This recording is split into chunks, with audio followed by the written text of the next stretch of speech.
Scammers are looking to steal your money, and it's working. Cyber crimes and cryptocurrency schemes are up. To tell us how they work and how to protect your cash, we're joined now by an expert in the field who also works at the Norwich Police Department, Michele Ilich-Daubas. Thank you for being here. Hi, Darren. Thank you for having me. You got it. So new numbers were just released about these kind of crimes in Vermont. What do they reveal? They reveal that the scammers are successful. How do these crimes work? They primarily come across either on dating apps, social media apps such as Facebook, Instagram, even X, and also through text messages. What are the numbers that we're looking at right now in Vermont as far as how many people are getting swindled? Well, nationwide, I'll tell you that it's 16.6 billion according to the IC3 in 2024. That's an increase of 33% from 2023. In Vermont alone, Vermont has a population of approximately 648,000 people. The total loss in 2024 was $11.2 million. That is 144 complaints per 100,000 citizens, equaling about 1.7 million per 100,000 people. Are seniors more at risk of falling victim to these crimes? Seniors are particularly vulnerable, yes. And the reason for that is primarily they're not that savvy with technology, and also they hold the most wealth. The scammers have one goal and one goal only, and that is to strip the United States of its generational wealth. Cryptocurrency is used because it is a borderless transactions. And cryptocurrency in itself is not a bad thing, but it is a new technology, and people are a bit slow to catch up on new technologies at times. The scammers, however, are not. The criminals really are the first ones to learn it and utilize it. So what can people do to avoid these scams? What I tell people mostly is stop and think. Scammers use a sense of urgency, a sense of secrecy, and at times they can be threatening. Initially, they build a relationship of trust. They get to know as much about you as possible, and then they develop this caring, kind of trusting relationship. So what I ask every person that comes to my presentations, or when you're thinking about this, just to privately ask yourself, what would make you vulnerable? After the COVID-19 lockdowns in 2020, a lot of jobs went remote. A lot of people spent a lot of time online. And so there's a lot of loneliness due to lack of human companionship, if you will. So loneliness is a factor. And in some exceptions, greed. I know that's a strong word, but people want to make more money than what they have, and they will take their 401ks, their second mortgages on their homes, and invest money in these fake cryptocurrency investment scams, which is where the scammers lead them. And they build up false platforms. It looks like you're making lots of money, a big return on your money, and in fact the numbers are fake, and every time that you go and deposit money into that account from your own cryptocurrency exchange, which is equivalent to a bank account, if you will, that money goes straight through there, right into the scammers' accounts. What's a telltale sign if somebody gets in touch with you and they end up being a scammer? What are some common things that they will ask of you that you can warn people about this morning? They'll text you and say, oh, I'm going to be late for our appointment, and you're going to say, who's this? I don't know who you are. They'll try to engage you in conversation. They're very, very polite. They want to establish a relationship of trust. That is the most important thing.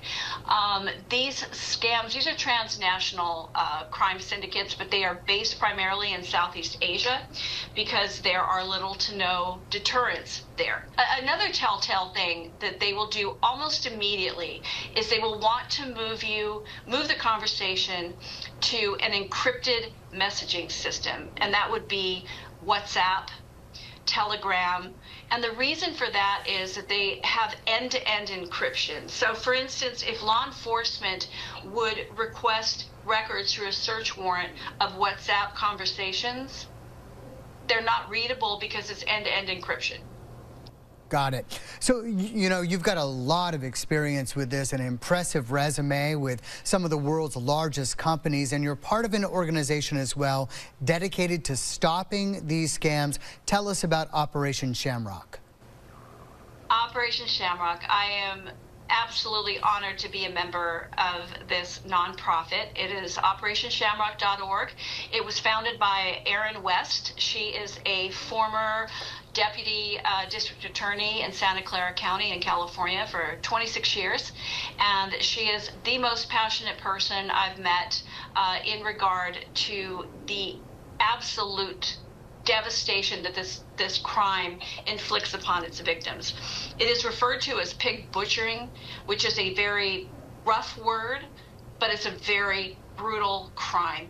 And what it does is it basically takes the victim and it fattens them up for the kill, and that kill is to strip them of every cent that they have. And these scammers will take all their money, and then they'll come back and try and scam them again by claiming to be cryptocurrency retrieval experts, which is just how it builds on itself is really astounding and remarkable. The mission of Operation Shamrock is to educate, mobilize, and disrupt. So educate, raising awareness, which is what we're doing right now.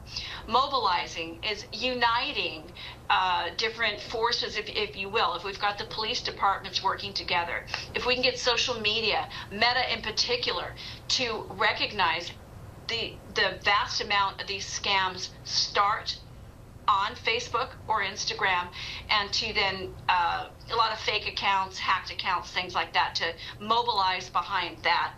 And also then disruption is to take action, to get our congresspeople, our senators, our legislators to make laws that will finally address this issue.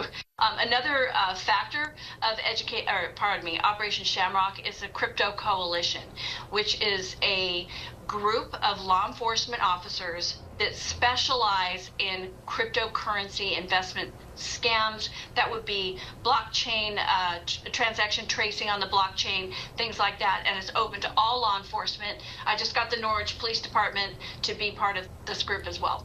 As you briefly mentioned, you've been presenting a lot of this information to communities. You have another talk coming up shortly at noon in Fairleigh. What can people expect, and what's been the reaction? Well, it's going to be a community, the community church in Fairleigh, and the reaction has been overwhelming, actually. People are shocked, interested, intrigued, ask a lot of good questions. Cryptocurrency is a foreign thing for a lot of people, so I try and break it down, make it a bit easier to digest. It is open to the public, and I will give about an hour and 15 PowerPoint presentation. We go over multiple types of scams. That would be the investment cryptocurrency scams, the confidence romance scams, which are usually linked with the cryptocurrency part of it, all the the phishing and smishing type of things that are going on. That would be your text messages saying that you have a overdue balance with the for tolls. Fill in the state. It could be Massachusetts, Vermont, New Hampshire, Maine. They're coming from all over the place, and those are fake, 100% fake. Employment scams, and then tech support scams. But if anyone is interested, especially in the Upper Valley, I'm more than willing to come and do a presentation at your organization. And Operation Shamrock has a program called Train the Trainer. So if you are in another area or another state and you would like to give a presentation on this, we will provide you with all the material and train you properly, so that you can do it yourself. The point is to get the word out as much as possible. We, as a nation, cannot withstand the amounts of money that are leaving our country and going to transnational crime syndicates. Michele Ilich-Daubas, thank you so much for all this information. Be well. Thank you so much, Darren. It's a pleasure to be here with you.